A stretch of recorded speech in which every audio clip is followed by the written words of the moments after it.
Alors écoutez, il faut que je vous dise, je ne suis pas un orateur professionnel, donc j'ai besoin de votre indulgence.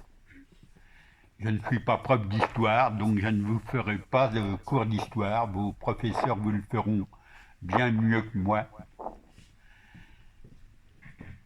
Euh, je vais essayer de vous intéresser par ce parcours douloureux qui a été le mien pendant la Seconde Guerre mondiale.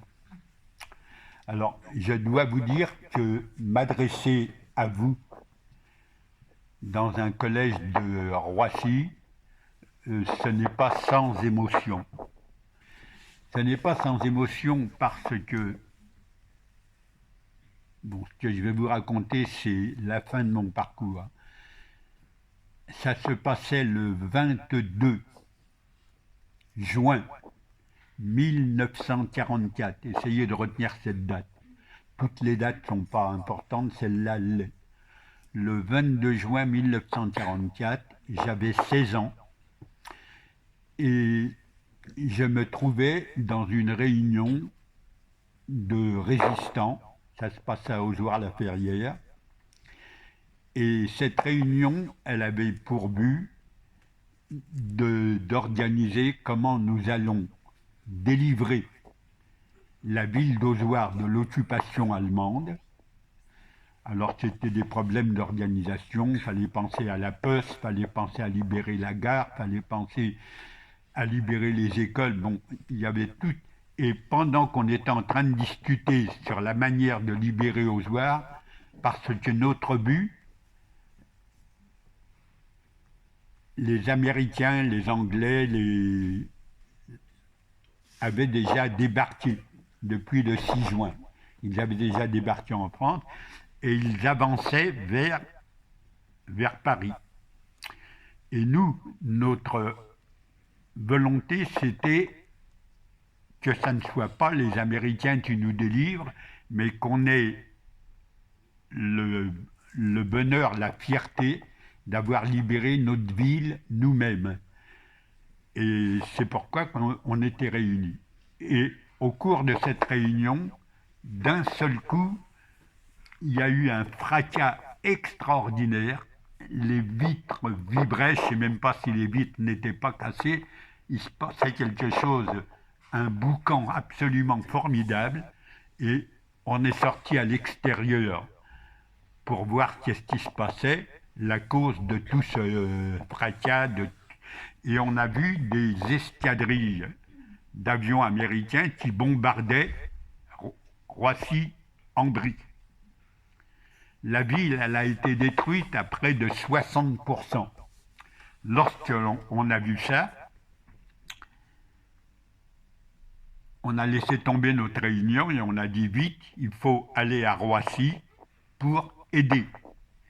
Et alors, je ne sais plus combien on était, une demi-douzaine ou peut-être plus. Et on a couru pendant les 4-5 kilomètres qui nous séparaient de Roissy. Alors là, écoutez, je vais vous épargner les scènes à laquelle on a assisté. D'abord, il y a la chaleur, ça flambe partout. Il y a la fumée, il y a les cris, il y a les pleurs, on ne pouvait même pas avancer, il y avait les gravats sur les routes. Il a fallu commencer à enlever les gravats pour que les ambulances et les pompiers puissent pénétrer. Et puis, les gens qui pleuraient, les blessés, les morts, bon, c'était horrible, ça je peux vous dire. C'est le genre de souvenir qui est incrusté dans la mémoire et que vous gardez toute votre vie.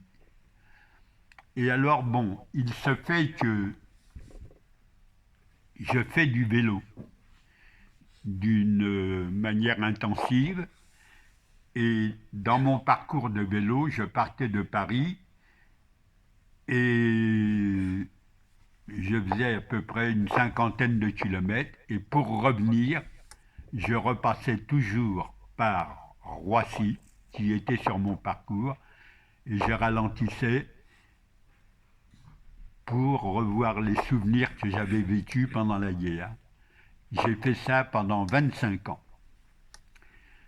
Alors il se fait que un jour, le mémorial de la Shoah,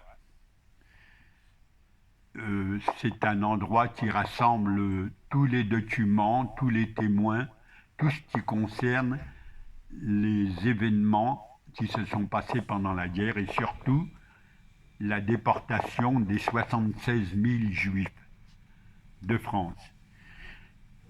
En général, il me téléphone pour me dire voilà, il y a un lycée qui souhaite avoir un témoignage.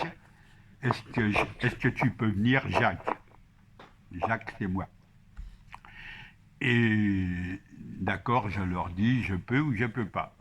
Et un jour, on me téléphone et on me dit Jacques, j'ai un lycée ou un collège qui doit venir au mémorial, est-ce que tu peux venir faire un témoignage? Et c'est tombé à un mauvais moment. Je ne pouvais pas venir. Alors j'explique, bon, je m'excuse, mais il faut trouver quelqu'un d'autre, je ne peux pas.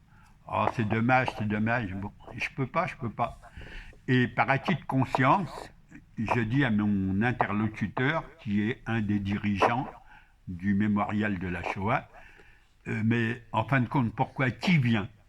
Alors, il me dit, c'est un lycée, un collège de Roissy. De Roissy? Ah, je viens. Et alors, je suis donc venu témoigner. Et quand je suis venu témoigner au mémorial de la Shoah devant les élèves de Roissy, j'ai raconté cette histoire du bombardement de Roissy et comment, avec mes camarades, on a participé au soutien et à l'aide de la population qui avait été victime de ce bombardement. Je vous dirais que juste à ce jour, je ne sais toujours pas pourquoi on a démoli la moitié ou les trois quarts de Roissy. Jamais compris.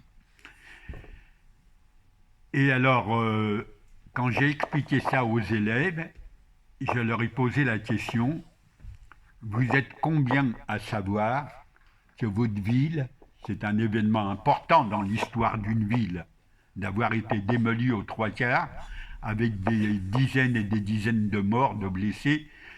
J'ai demandé aux élèves, vous êtes combien à savoir que votre ville a été bombardée pendant la guerre à partir du 22 juin?